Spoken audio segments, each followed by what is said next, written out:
KP Chaudhary जी, अभी जो अयोध्या के अंदर खुदाई चल रही है, निरंतर खुदाई चल रही है, वहां पे बहुत सारे अवशेष मिल रहे हैं जो बताए जा रहे हैं कि राम के अवशेष हैं। लेकिन जो बुद्धिवादी लोग हैं, जो बुद्धिस्ट लोग हैं, वो लोग ये कह रहे हैं कि ये अवशेष बुद्ध के हैं। इस पे क्या बोलेंगे? देखिए, बुद्धिज्म का जो एक्सपर्ट्स हैं, बुद्धिज्म के बारे में जो लोग जानते हैं, है ना, जिन लोगों ने उसका अध्ययन किया है, उन सब लोगों ने उसको पढ़ा है पाली भाषा में। उस पर उन पर लेख हैं वो पाली भाषा में।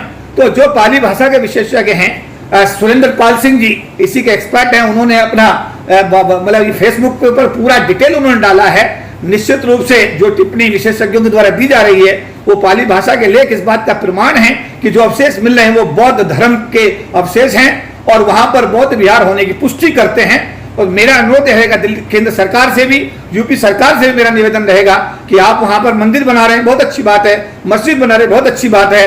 पूरे देश के, पूरी दुनिया के बौद्ध धर्म के अनुयायियों की भावना का आदर करते हुए, अगर आप उन अवशेषों को आधार मानते हुए, उनकी पूरा अध्ययन करते हुए अगर वहां बौद्ध विहार की एक स्थापना होगी तो पूरे विश्व के जो बुद्धिस्ट हैं वो आपके धन्यवादी होंगे। बहुत अच्छा आपने कहा कि बहुत धन्यवाद होंगे। आप SC/ST ऑर्गेनाइजेशन के अध्यक्ष भी हैं। अगर आपका बुद्ध विहार का निर्माण या वहाँ पे कुछ ऐसा नहीं होता है तो इसके ऊपर भी आप कुछ एक्शन लेंगे क्या? देखिए, हम लोग अपनी बात को आपके टीवी चैनल के माध्यम से बता रहे हैं, हम लोग अपने पत्रों के माध्यम से प्रधानमंत्री और यूपी सरकार को बताएंगे। इसके बाद में और भी जो माध्यम है, भारत के संविधान में प्रदत्त प्रावधानों के तहत हम सरकार को ये बताने का हर संभव प्रयास करेंगे कि अगर वो अवशेष जो निकले हैं और उस बात की पुष्टि कर रही है जो विशेषज्ञ बता रहे हैं कि वो बौद्ध धर्म से ताल्लुक रखते हैं, तो उनका आदर होना चाहिए और आदर करते वहां बौद्ध विहार की स्थापना अवलंब की जानी चाहिए। सिंह साहब, चौधरी साहब, अधिकतर देखने में आता है बुद्ध की जितनी प्रतियां मिलती हैं, चाहे पूरे देश से जहां भी मिली हैं, उनको तोड़ मरोड़ के पेश किया जाता है, चाहे ब्रह्मा हो चाहे कुछ भी हो, उनको उस तरीके से दिखाया जाता है। इसके ऊपर आप क्या कहना चाहेंगे? देखिए, मैं तो ये कहूंगा कि भारत हमारा जो देश है, इस देश के अंदर मैनिपुलेशन एक सामान्य प्रक्रिया है और अगर ऐसा हुआ है जैसा आप बता रहे हैं, ऐसा होता है तो ये दुर्भाग्यपूर्ण, ऐसा नहीं होना चाहिए। हमारा देश धर्मनिरपेक्ष राष्ट्र है, हमें सभी धर्मों का आदर करने का हमारा संविधान हमको इजाजत देता है।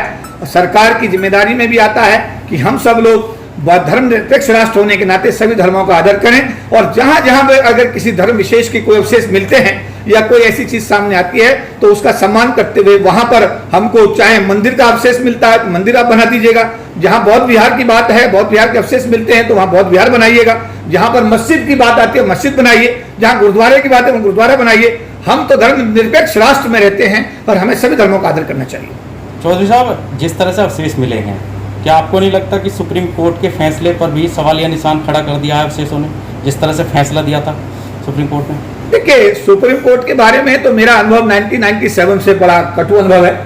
जितने भी आदेश सुप्रीम कोर्ट के SC/ST मामलात में आए हैं उनमें से ज्यादातर आदेश SC/ST समाज के खिलाफ ही आए हैं। और जैसा मैंने बताया कि 97 में भी आदेश आए थे, उनके लिए संविधान में संशोधन हुए, लाखों लोगों की रैलियां हुई, 3 दिन संसद बंद रहा। तत्कालीन प्रधानमंत्री अटल बिहारी वाजपेयी साहब ने संविधान में 3 संशोधन 81, 82, 85 करके SC/ST का आरक्षण को बचाने का काम किया। और इसके बाद लगातार कभी SC/ST एट्रोसिटी एक्ट को लेकर, कभी प्रमोशन में रिजर्वेशन को लेकर के, कभी सीनियरिटी को लेकर के, कभी क्रीमिलेयर को लेकर के सुप्रीम कोर्ट के जितने भी निर्णय आ रहे हैं वो SC/ST समाज के औसतन सारे खिलाफ हैं। तो मैं ये उम्मीद नहीं करता सुप्रीम कोर्ट से, मैं भारत का एक जिम्मेदार नागरिक होने के नाते, कि सुप्रीम कोर्ट जो निर्णय दे रहा है मैं तो यही कहूंगा कि उनका मेरिट पे होने डिसीजन होनी चाहिए। लेकिन मेरिट वहां पर मुझे लगता है कि मेरिट का शायद वहां कंसिडरेशन इस समय दिखाई नहीं दे रहा है। कि SC/ST का रिजर्वेशन आर्थिक आधार पर नहीं, सामाजिक विषमता के आधार पर, उसके बावजूद भी क्रीमिलेयर कंसेप्ट की बात करना संविधान का उल्लंघन है। इसका मतलब यह है कि जो सुप्रीम कोर्ट के जजमेंट आ रहे हैं वो अपने आप में इस बात को प्रमाणित कर रहे हैं कि वहां पर जो कुछ हो रहा है, जाति विशेष, वर्ग विशेष के लोग तो उससे आहत और अपने आप को आहत महसूस कर रहे हैं। आपको लगता है कि ये तथ्यविहीन फैसला था सुप्रीम कोर्ट का, जिस तरह से वो आदेश हुआ, अब जैसे अवशेष मिल रहे हैं? देखिए, एक फैसला नहीं साहब, एक फैसले की बात आप ना करें। मैं तो आपको पूरा सिलसिलेवार सारा बता रहा हूं कि जो भी फैसले आए हैं वो संविधान की मूल भावना, संविधान के प्रावधानों के अनुकूल ना होकर प्रतिकूल आए हैं और वो जाति विशेष, वर्ग विशेष के खिलाफ निर्णय आए हैं। और अगर इस निर्णय में भी सुप्रीम कोर्ट ने जो जजमेंट दिया है, सपोज करो, और अब जो अवशेष आए तो सुप्रीम कोर्ट को अपने निर्णय पर पुनर्विचार करते हुए, समझ नहीं बात, और इसमें तथ्यों को आधार मानते हुए यह तथ्यों को आधार मानते हुए उसमें नए दिशा निर्देश जारी करने चाहिए। ठीक तो यही एक सवाल निकल के ये भी आता है कि सबको मालूम है कि बुद्ध के अवशेष है, मगर ये बताया जा रहा है कि वहां पर हिंदू धर्म के अवशेष मिल रहे हैं। इस पर आपके क्या टिप्पणी देना चाहिए? देखिए, मैंने एक वर्ड का मैनिपुलेशन हमेशा होता रहा है।